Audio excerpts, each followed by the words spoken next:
नमस्कार, स्वागत है आपका किसान समाचार में। मैं हूं रेशमा आपके साथ। आइए नजर डालते हैं इस वक्त की हेडलाइंस पर।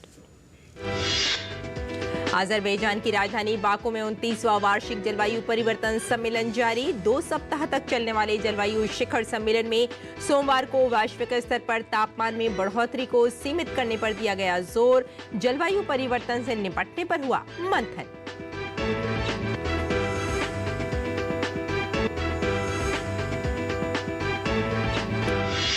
हरियाणा के सिरसा में किसान अब पराली जलाने की जगह इनसे बना रहे हैं जैविक खाद। पराली को मशीनों से कर रहे हैं समाप्त। पराली प्रबंधन को लेकर जागरूक हुए हैं सिरसा के किसान।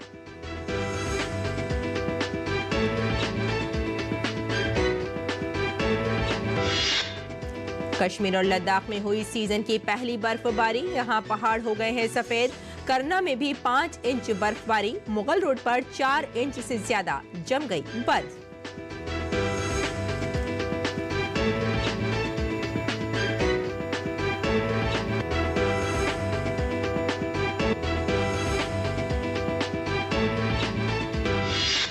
राष्ट्रीय पक्षी दिवस आज। भारत के बर्डमैन कहे जाने वाले सालिम अली के सम्मान में हर साल 12 नवंबर को उनके जन्मदिन पर देश भर में मनाया जाता है पक्षी दिवस।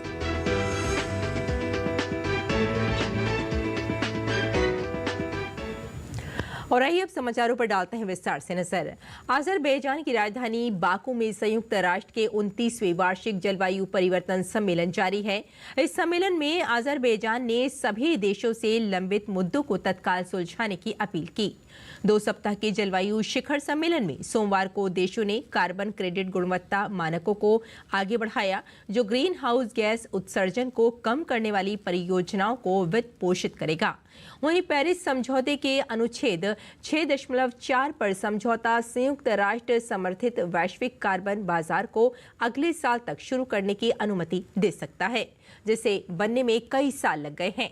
जलवायु परिवर्तन को संबोधित करने के वैश्विक प्रयासों में भाग लेने के लिए अमेरिकी कंपनियों के लिए बाजार एक मार्ग हो सकता है। भले ही ट्रंप पेरिस समझौते को छोड़ दें, यदि ऐसा हुआ तो अमेरिकी कंपनियां अभी भी अपने स्वैच्छिक जलवायु लक्ष्यों को पूरा करने के लिए संयुक्त राष्ट्र समर्थित बाजार से क्रेडिट खरीद सकती हैं। भारत सहित सम्मेलन में 200 से अधिक देशों के प्रतिनिधि भाग ले रहे हैं और वैश्विक स्तर पर तापमान में बढ़ोतरी को सीमित करने के लिए पेरिस समझौते को आगे बढ़ाने पर एक साथ मिलकर मंथन होगा। अपनी पराली अपनी खाद। जी हां, किसान पराली जलाने की जगह अब बना रहे हैं जैविक खाद। हरियाणा के सिरसा में पराली से जैविक खाद बनाने का काम जोरों पर है। CII फाउंडेशन की मदद से यहां खेतों में पराली जलाने की समस्या खत्म हो रही है। कैसे बनाई जा रही है ये खाद, इसका जायजा लिया हमारे संवाददाता गिरीश निशाना ने।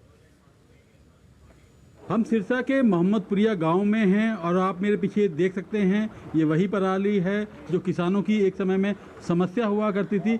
किस तरह से किया जा रहा है इनका समाधान, इस पर ज़्यादा बात करने के लिए हमारे साथ मौजूद हैं संदीप गोदारा, जो फार्मर कोऑपरेटिव सोसाइटी के अध्यक्ष हैं। संदीप जी, किस तरह से आप निवारण कर रहे हैं पराली का? नमस्कार जी। पराली का हम अपनी पराली अपनी खाद का एक स्लोगन दिया है हमने। ये खुद की पराली और खुद की खाद, उसी के तहत हम 2018 से CII फाउंडेशन अप्रावा एनर्जी के साथ मिलकर यहाँ पर बर्निंग के ऊपर काम कर रहे हैं। 2018 के अंदर हमने स्टार्टअप किया था सर, तब हमारे 3 विलेजेस से हमने स्टार्ट किया था। आज हमारे पास विलेजों की संख्या 24 है। तो उसके अंदर हमने किसानों की समस्या को समझा। किसान आग लगा के राजी नहीं है सर, वो तो सबसे बड़ी दिक्कत मशीनरी की थी। तो हमने CSR फंड के थ्रू किसानों को free of cost super seeder, mulcher, AP cedar, chopper वगैरह सब मशीनरियाँ उपलब्ध करवाई और उनका हमने कोई रेंट नहीं रखा सर, बल्कि खुद अपनी तरफ से ट्रैक्टरों को हायर करके किसान को ओनली डीजल का खर्चा लिया हमने। तो डीजल का खर्चा लेके हमने उनको करके दिखाया प्रैक्टिकल धरातल के ऊपर भी। ये देखो ऐसे बिजाई हो जाती है, आप प्लीज़ बर्निंग ना करो। तो हमारा जो इलाका है सर वो बिल्कुल रेड जोन के अंदर था, अगर पीछे के आप आंकड़े देखोगे, और आज जो हमारा इलाका है वो ग्रीन जोन में है। बहुत अच्छे से लगे हुए हैं और आगे अभी भी पराली पर और करने की जरूरत है, क्योंकि हम जो कर पाए गाँव बड़े हैं। सबसे बड़ी दिक्कत ये आती है सर, जो वीट का सोविंग का टाइम होता है वो 10 या 15 दिन का होता है सर मैक्सिमम। उसी टाइम में सभी किसान भाइयों को शोविंग जो करनी होती है, तो उसके अंतर्गत सभी को उसी टाइम मशीनें चाहिए। अगर तो हमने फिर इसका कंसेप्ट निकाला करा, तो हमने कहा भी क्यों ना इस पराली की खाद बन जाए और वही किसान के काम आ जाए। तो सबसे ये जो खाद की अगर बात की जाए तो किस तरह से आप खाद बनाते हैं पराली से, कहाँ से प्रोसेस शुरू करते हैं? ये एक प्रोसेस शुरू होता है सर जब किसान अपने हार्वेस्टिंग करता है, उसके जैसे मान लो हाथ से की लेवर से हार्वेस्टिंग करवाता है, हडम्बे से वो माल को निकालता है, तो उसका जो मतलब पराली है वो निकल जाता है, उसका ढेर आपको दिखाई देगा। ये जो हमने स्टॉकेज कर रखा है ये सभी किसान भाइयों के खेत से उठा के लेके आए हैं सर।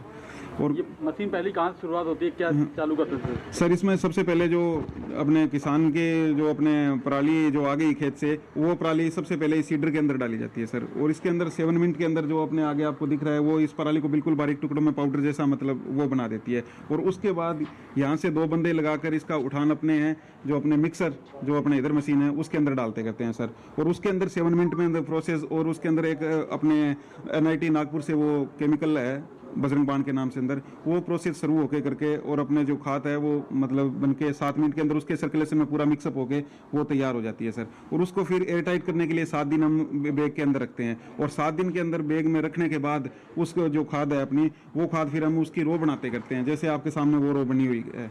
उस रो के अंदर सर जो अपने इस पराली से निकली हुई खाद हो गई वो होगी, और उसके अंदर जो वेस्टेज होगा जैसे अप्रोक्स ज़्यादा मात्रा में जैसे गाय का गोबर हो गया, और जैसे वेजिटेबल का वेस्टेज हो गया, और वो वेस्टेज है और गाय का गोबर मिला के करके हम उसको 7 दिनों के लिए उसको डेली उस पर पानी छिड़कना, उसको पलटियाँ लगवाना करना, वो काम करते हैं। और ऐसे करने के मतलब ये मान के चलो सर 15 दिन के अंदर है जो ये खाद पराली की जो खाद है वो 15 दिन के अंदर जो तैयार हो जाती है। जो किसान बर्निंग करते हैं एकड़ के अंदर अपने खेत के अंदर, तो उससे क्या है जो अपने मित्र के कीट होते हैं किसान के जो साथी होते हैं, जैसे केंचुआ हो गया, अन्य कई जीव होते हैं जो जमीन को पोली रखते हैं, अंदर बाहर होते करते रहते हैं सर, और वो खाद का भी काम करते हैं, तो वो भी बर्निंग करने से पूरी जमीन जल जाती है। तो कहीं ना कहीं मतलब वो मित्र कीट हैं जो किसान के सारे समाप्त हो जाते हैं। उसकी वजह से मतलब जो फार्मर फिर उस पर बिजाई करता है और करता है तो उसकी यील्ड है जो घटती है, पैदावार है जो कम होती है। तो इसीलिए हमने ये पराली का कॉन्सेप्ट किया था। कहीं ना कहीं जो सिरसा के किसान हैं वो पर्यावरण का भी एक अच्छा संदेश दे रहे हैं और पराली का भी अच्छा प्रबंधन कर रहे हैं। आप देख सकते हैं किस तरह से यहाँ पर खाद के कट्टे तैयार किए गए हैं। अपनी पराली अपनी खाद हर किसी किसान को ये फ्री दिया जा रहा है। फिलहाल हर किसान को 1 के एकड़ के हिसाब से ये प्रदान किया जा रहा है। कैमरामैन कमलेश कुमार के साथ गिरीश निशाना, DD न्यूज़, सिरसा, हरियाणा। हरियाणा के सिरसा में किसान कर रहे हैं पराली को मशीनों से समाप्त। जी हां, अब यहां के किसान खेतों में पराली को नहीं जलाते बल्कि पराली का इस्तेमाल खेतों में ही किया जा रहा है। इसकी वजह से इनके खेतों की उपजाऊ शक्ति भी बढ़ने लगी है। पराली प्रबंधन को लेकर कितने जागरूक हुए हैं सिरसा के किसान, इसका जायजा लिया हमारे संवाददाता गिरीश निशाना ने। सिरसा के गांवों में पराली की समस्या एक बीते जमाने की बात हो चुकी है। जी हां, हमारे साथ बात करने के लिए मौजूद हैं बालासर से किसान हैं, 42 एकड़ की जमीन पे खेती करते हैं। 2018 से पहले ना तो बहुत जिनकी पराली बर्निंग होती थी, अब तो साढ़े ना मात्र है। अब सरकार की तरफ से काफ़ी सुविधाएं होगी, जिसमें मशीनरी प्रोवाइड करवाई गई है, happy seeder, smart cedar, super seeder, baler वगैरह गांठे बनाकर बाहर निकाल देते हैं। जिसकी पराली ज़्यादा होती है उसको बाहर निकाल देते हैं, जो वैरायटियों की पराली कम होती है उसको बीच में इन सीटों कर देते हैं। 2019 से पहले लोगों को सांस लेने में भी दिक्कत होती है, लोग बता रहे थे।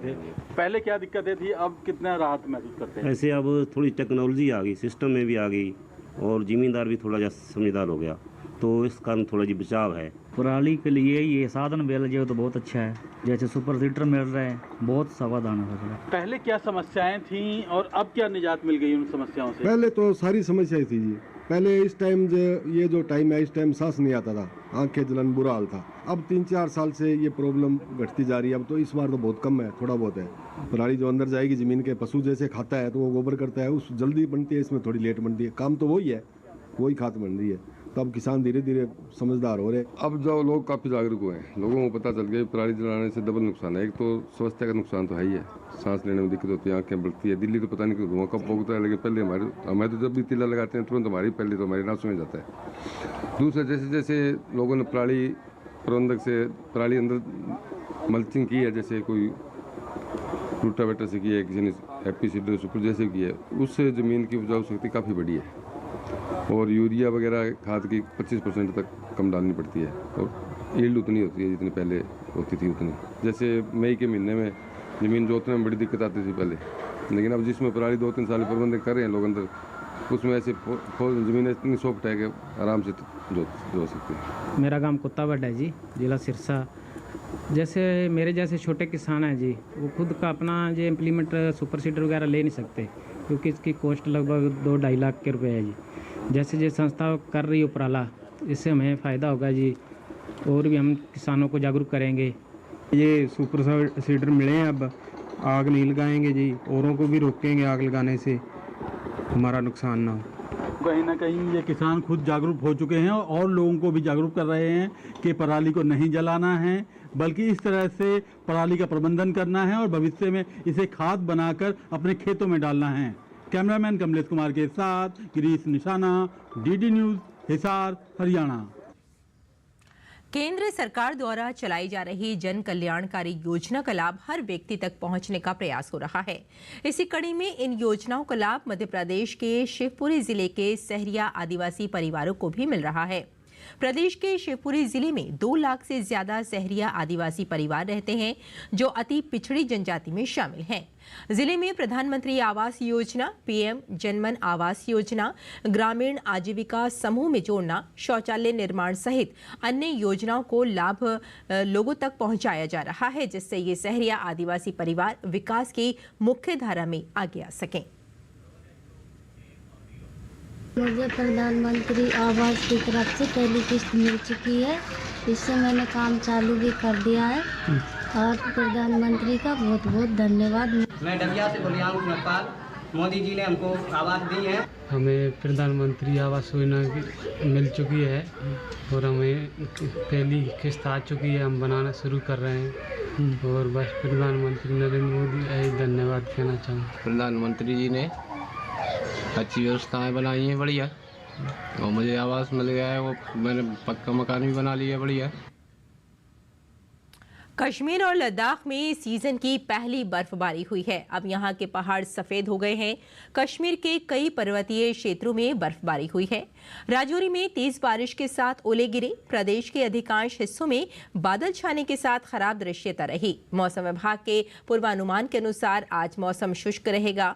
वहीं अगले 4 दिनों तक मौसम में कोई खास बदलाव की संभावना नहीं है। अधिकारियों ने मुगल रोड और गुरेज बांदी रोड को यातायात के लिए बंद कर दिया। सोमवार को मुगल रोड और गुरेज में हल्की बर्फबारी हुई। बाद में ट्रैफिक पुलिस ने सड़क पर आवाजाही बंद कर दी। उधर मुगल रोड पर देर रात तक ताज़ा बर्फबारी का सिलसिला जारी रहा। नतीजतन वहां 4 इंच से ज्यादा बर्फ जम गई। राजधानी टॉप में 3 इंच और तुलाल में 3 इंच से ज्यादा बर्फबारी दर्ज की गई। साधना टॉप में बर्फबारी हुई। वहीं करना में भी 5 इंच बर्फबारी दर्ज की गई। उधर गुलमर्ग में सोमवार को इस सीजन की दूसरी बर्फबारी हुई। बीती रात यहां 4 इंच से ज्यादा बर्फबारी दर्ज की गई। ट्रैफिक पुलिस अधिकारियों के अनुसार यदि मौसम में सुधार होता है और सड़क की हालत ठीक रहती है तो जम्मू श्रीनगर राष्ट्रीय राजमार्ग और मुगल रोड पर दोनों ओर से छोटे वाहनों को चलने की अनुमति दी जाएगी। अधिकारियों ने लोगों को यात्रा शुरू करने से पहले ट्रैफिक कंट्रोल रूम से संपर्क करने की सलाह दी है।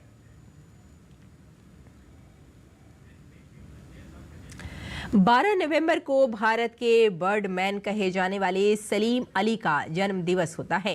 सलीम अली के सम्मान में हर साल इस दिन देश में राष्ट्रीय पक्षी दिवस मनाया जाता है। इसी उपलक्ष्य पर राजस्थान के भरतपुर के केवलादेव नेशनल पार्क से देखिए हमारी ये खास रिपोर्ट।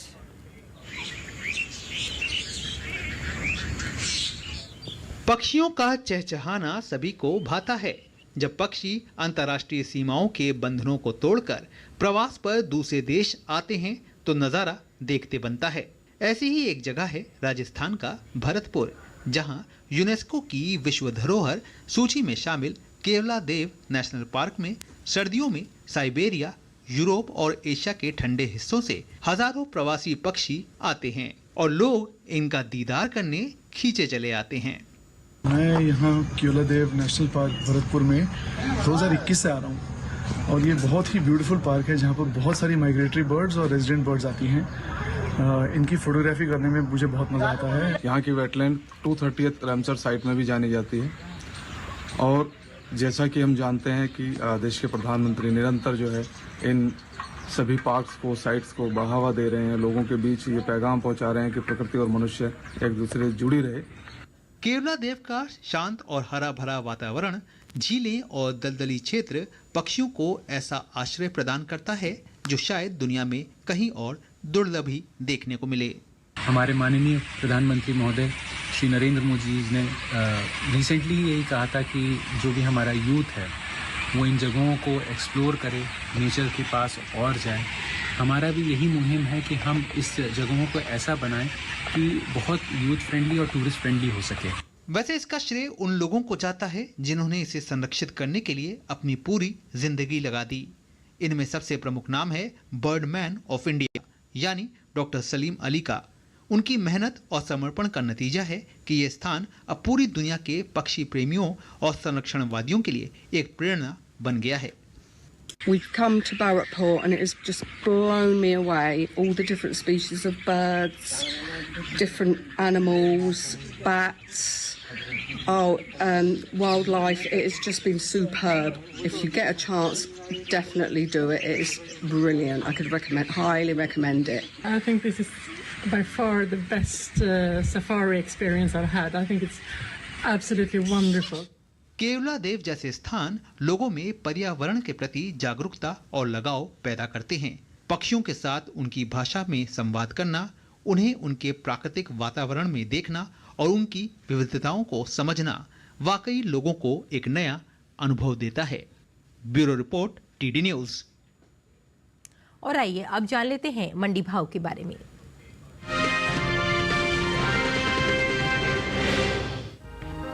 कृषि उपज मंडियों में इन दिनों रागी की आवक खासी सुस्त बनी हुई है। सोमवार को भी इक्का दुक्का मंडियों में ही रागी बिकवाली के लिए पहुंची। इसके हाजिर भाव को देखें तो एग मार्केट के मुताबिक सोमवार को महाराष्ट्र की पुणे मंडी में रागी के सौदों में गिरावट के साथ कारोबार हुआ। यहां 9 नवंबर को रागी का भाव रहा 4,850 रुपए। 11 नवंबर को इसके सौदों में 100 रुपए की नरमी आई, जिसके बाद रागी का भाव 4,750 रुपए पर आ गया। बात पैदावार की करें तो घरेलू स्तर पर इस साल खरीफ रागी की पैदावार में कमी देखने को मिल सकती है।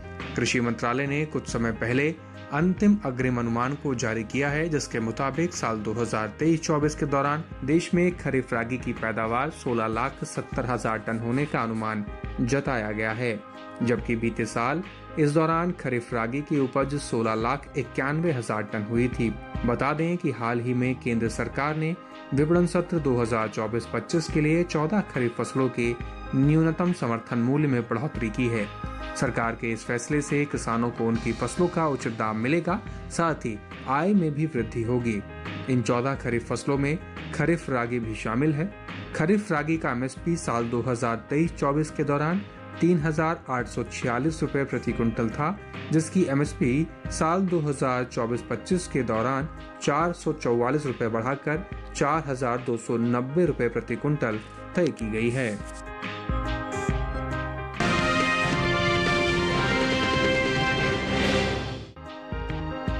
इस साल तिलहनी फसलों में शामिल सरसों की पैदावार में बढ़त देखने को मिल सकती है। कृषि मंत्रालय की ओर से जारी अंतिम अग्रिम अनुमान के मुताबिक देश में घरेलू स्तर पर साल 2023-24 के दौरान 132,59,000 टन सरसों पैदा होने का अनुमान है, जबकि बीते साल इस दौरान सरसों की पैदावार 126,43,000 टन रही थी। फिलहाल आवक एग्मार्कनेट के मुताबिक देश की अलग अलग मंडियों में सरसों के भाव कुछ इस प्रकार रहे। गुजरात की राजकोट मंडी में 9 नवंबर को सरसों का भाव रहा 5,650 रुपए। 11 नवंबर को इसके भाव में 50 रुपए की गिरावट दर्ज की गई। इसके बाद सरसों का भाव 5,600 रुपए हो गया। इसी तरह दिल्ली की नजफगढ़ मंडी में सरसों के भाव में नरमी रही। 9 नवंबर को यहां सरसों का भाव था 5,650 रुपए। 11 नवंबर को इसके सौदों में 150 रुपए की गिरावट आई, जिसके बाद सरसों 5,500 रुपए पर बिकी।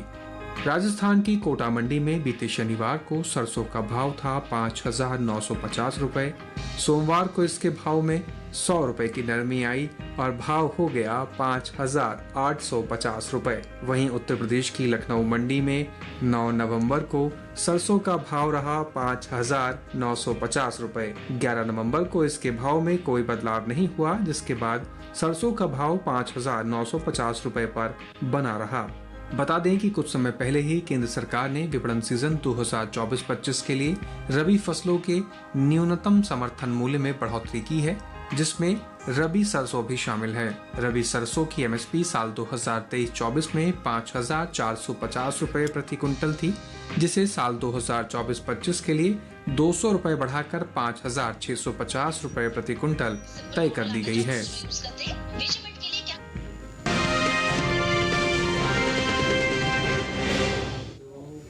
और किसान इस मौसम में कैसे रखें अपनी खेती का ख्याल, आइए जानते हैं।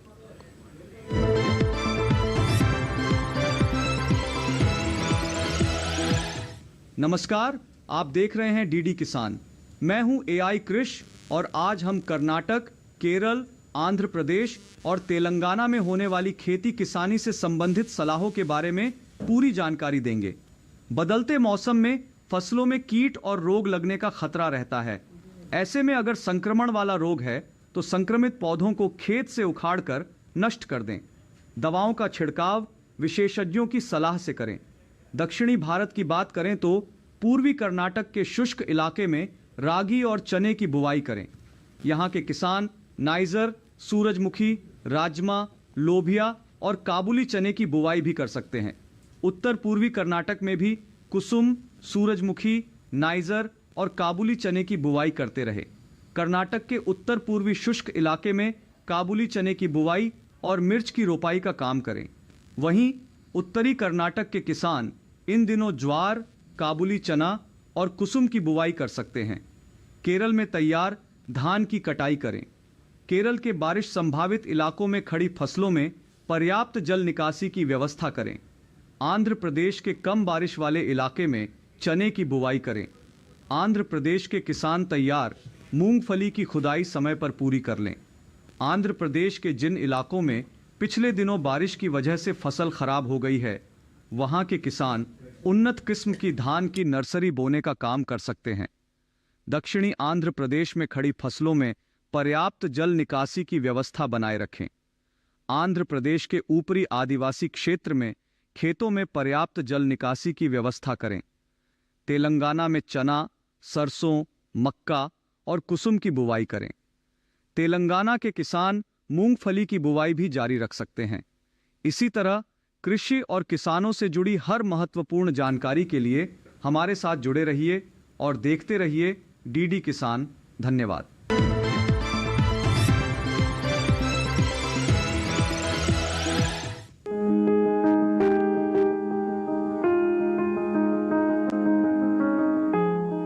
ब्रोकली फूल गोभी की ही एक किस्म है। आम गोभी का फूल जहाँ सफेद होता है, वहीं इसके फूल का रंग हरा होता है। इस कारण इसे हरी गोभी भी कहते हैं। ब्रोकली की खेती फूल गोभी की तरह ही की जाती है। इसकी पौध भी फूल गोभी की तरह दिखती है, लेकिन फूल गोभी के एक पौधे से एक ही फूल मिलता है, जबकि ब्रोकली के पौधे से मुख्य गुच्छा काटने के बाद भी अलग शाखाएं निकलती हैं और बाद में इनसे भी छोटे छोटे फूल मिलते हैं। इस समय कुछ जगह किसान खेतों में ब्रोकली की रोपाई कर सकते हैं। बुआई के लिए सबसे पहले अपने खेतों को जोतकर तैयार कर लें। खरपतवार को पूरी तरह से निकालकर साफ कर लें। 1 हेक्टेयर में बुआई के लिए ब्रोकली के 400 से 500 ग्राम बीज काफी रहते हैं। उर्वरक की बात करें तो 1 हेक्टेयर रकबे के लिए 120 किलो नाइट्रोजन, 60 किलो फास्फोरस और 60 किलो पोटेशियम युक्त उर्वरक इस्तेमाल करें। रोपाई करते समय कतार से कतार की दूरी 60 सेंटीमीटर रखें। अच्छी फसल के लिए बुआई के तुरंत बाद सिंचाई करें।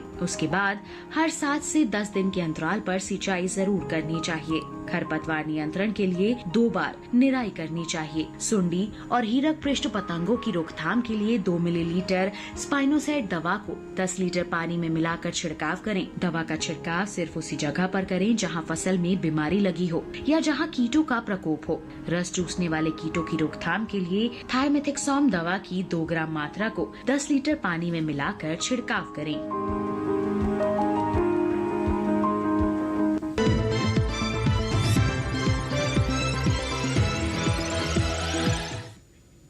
और खेती किसानी के साथ साथ आइए नजर डाल लेते हैं कुछ और महत्वपूर्ण खबरों पर। खास खबर में राष्ट्रपति द्रौपदी मुर्मू आज से 14 नवंबर तक दादरा और नगर हवेली व दमन और दीव के दौरे पर रहेंगी। महाराष्ट्र में विधानसभा चुनाव के लिए प्रचार चरम पर है। विभिन्न राजनीतिक दलों के नेता मतदाताओं का समर्थन जुटाने के लिए पूरे राज्य में रैलियां, रोड शो और जनसभाएं कर रहे हैं। प्रयागराज में यूपी लोकसभा आयोग के खिलाफ प्रतियोगी अभ्यर्थियों का आंदोलन लगातार दूसरे दिन भी जारी। उत्तर प्रदेश के उप मुख्यमंत्री केशव प्रसाद मौर्य ने भी सभी सक्षम अधिकारियों से छात्रों की मांगों को संवेदनशीलता से सुनने और समाधान निकालने की बात कही है। उत्तर प्रदेश लोक सेवा आयोग यूपीपीएससी के नॉर्मलाइजेशन के खिलाफ आंदोलित अभ्यर्थियों में आक्रोश। प्रतियोगी छात्र वन डे वन शिफ्ट में एग्जाम कराए जाने की मांग कर रहे हैं, साथ ही नॉर्मलाइजेशन प्रक्रिया की विरोध कर रहे हैं। सॉलिसिटर जनरल तुषार मेहता ने प्रतिबंधित संगठन पीएफआई के पूर्व प्रमुख अबू बकर के मेडिकल ग्राउंड के आधार पर जमानत याचिका का विरोध किया है। उत्तराखंड के देहरादून में भीषण सड़क हादसे में 6 लोगों की मौत जबकि एक घायल को सिनर्जी अस्पताल में भर्ती कराया गया है। बांग्लादेशियों की घुसपैठ और महिलाओं की तस्करी और मनी लॉन्ड्रिंग के मामले में प्रवर्तन निदेशालय की झारखंड और पश्चिम बंगाल में 17 ठिकानों पर एक साथ रेड। तो किसान समाचार में फिलहाल इतना ही। अनुमति दें, नमस्कार।